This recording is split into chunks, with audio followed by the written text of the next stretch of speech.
6e anniversaire du mois de la solidarité, c'est un concept qui avait été approuvé par le collège de la ville de Bruxelles et mis en place par mon collègue Bruno Delille.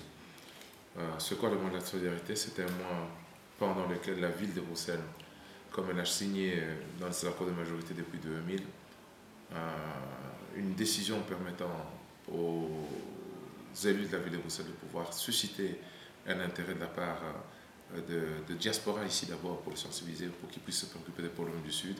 Donc le mois de solidarité fait partie de ce programme vraiment traditionnel de la ville de Bruxelles qui permet de sensibiliser tous les citoyens de la ville de Bruxelles aux problèmes du Sud pour inciter ces citoyens un jour à pouvoir s'impliquer un peu plus dans leurs activités de solidarité avec les pays du Sud. Donc cette solidarité se fait à 2 niveaux, si pas à plusieurs niveaux. Le premier niveau, c'est celui des transferts de compétences entre les fonctionnaires de la ville de Bruxelles, qui n'habitent pas sur la ville de Bruxelles, mais qui travaillent pour l'entité de Bruxelles, qui est la première municipalité du pays. Ces fonctionnaires vont donc en Afrique d'une manière générale, et très souvent, pour échanger leur expérience des pratiques des fonctionnariats dans leur métier en matière d'état civil, en matière de propriété, en matière d'enfance, en matière de jeunesse, en matière de santé, en matière de propriété, de gestion des espaces verts, en matière de gestion de sport et tout ça. Donc tous ces fonctionnaires vont en Afrique rencontrer leurs collègues fonctionnaires municipaux cette fois. Ils ne vont pas voir des grands fonctionnaires de l'État fédéral ou des régions, etc., pour pouvoir dire comment vous faites avec vos populations. Et ils échangent ces compétences. Ça s'appelle transfert des compétences. Donc en ce moment d'ailleurs, nous avons, au niveau de la ville de Bruxelles, accueilli à peu près 9 fonctionnaires de la ville de Kinshasa avec laquelle nous avons un accord de partenariat, qui viennent ici en matière d'état civil et de propriété pour échanger les expériences, pour s'apprendre mutuellement, améliorer leurs pratiques quotidiennes. Donc ça, c'est le premier volet.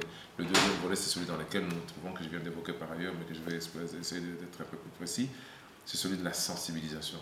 Parfois, les gens se demandent un peu pourquoi sensibiliser. Oui, il faut rappeler au type qui habite à Laken que pendant que lui, il se plaint que sa rue n'est pas tout à fait balayée à l'heure, il y a des pays dans lesquels il n'y a pas une poubelle qui passe pendant 10 ans, n'est-ce pas? Un camion poubelle qui passe pendant 10 ans. Nous le sensibilisons. Pas pour lui dire qu'il est bien heureux ici, mais pour lui dire il faudrait que nous puissions partager. La planète est une et unique, n'est-ce pas? Nous sommes sur la planète Terre. À l'époque de la mondialisation de l'Internet, du clic et des machins, ce serait un crime que de laisser nos concitoyens de la ville de Bruxelles dans l'ignorance en croyant que tout ce qui se passe à Tripoli, tout ce qui se passe à Kinshasa, tout ce qui se passe, je ne sais pas, en Syrie, tout ce qui se passe dans tous les pays du Sud n'a pas d'impact chez nous.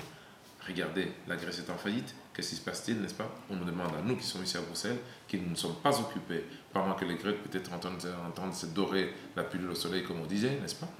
N'est-ce pas? C'est tous les Européens qui doivent payer pour que la Grèce ne puisse pas entraîner toute l'Europe dans une récession, dans une crise.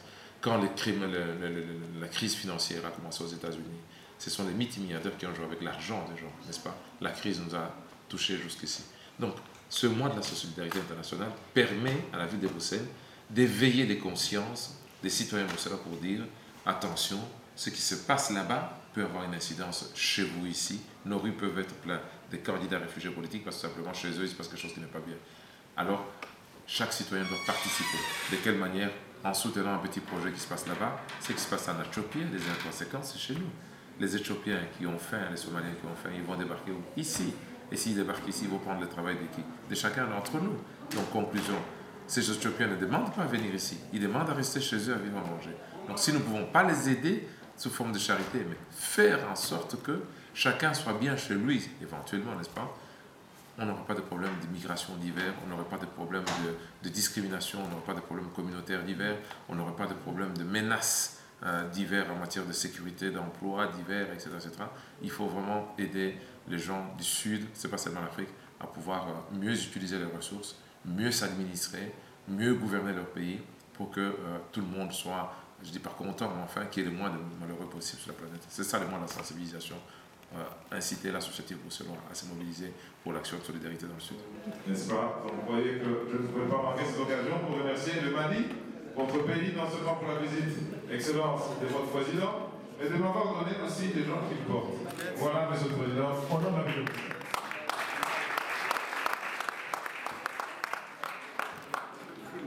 Alors, on me dit, avec une liste, donc c'est un peu par pays qu'on distribue ces cadeaux. Ce n'est pas grand-chose. Je vous ai dit que M. Barry, professeur, l'a présenté comme l'un des meilleurs diplomates du Sénégal. Il est très présent et omniprésent. Il n'est pas en poste depuis très longtemps à Bruxelles, mais je le vois partout. Partout. Et il vient de me dire que je travaille trop. Vous avez deviné, c'est son Excellence, l'ambassadeur du Sénégal. Sénégal, pays que j'ai découvert à l'occasion du FESMAN. Je n'enverrai pas un message au président Ouad, parce que ma collaboratrice qui doit être dans la salle va garder de très bons souvenirs du président Ouad. Nous avons très bien été accueillis, mais la communauté africaine tout entière de Bruxelles, qu'elle soit subsaharienne, maghrébine, est très fière d'avoir organisé le FESMAN, le 3e Festival mondial d'Armeil, c'est-à-dire c'est le 3e seulement. Et voilà, au nom de tous ces gens, son Excellence, la reconnaissance à la fois de la ville de Bruxelles et de la diaspora africaine de représenter le même petit cadeau.